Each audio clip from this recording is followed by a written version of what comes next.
খারাপ খবর টলিপাড়ায়, সন্তানকে হারিয়ে কান্নায় ভেঙে পড়লেন ছোট পর্দার জনপ্রিয় অভিনেত্রী অন্বেষা রায় মুখোপাধ্যায়। বর্তমানে কম্পাস ধারাবাহিকে অভিনয় করছেন তিনি। মাদার্স ডের আগে সন্তানকে হারিয়ে ভেঙে পড়েছেন অভিনেত্রী। তিনি নিজেই সামাজিক মাধ্যমে সবটা জানিয়েছেন। নিজের ফেসবুকে একটি পোস্টের মাধ্যমে তিনি জানিয়েছেন, মা হতে গিয়েও তিনি তার সন্তানকে হারিয়েছেন। সেই ছোট্ট প্রাণটা আর বাঁচানো যায়নি।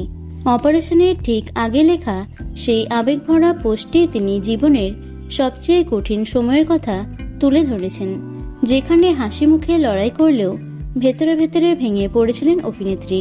মা দিবসের আগেই এমন এক বেদনাদায়ক ঘটনা যেন আরও ভারাক্রান্ত করেছে অভিনেত্রীর মনকে। পোস্টটি সামনে আসতেই মন খারাপ সকলের।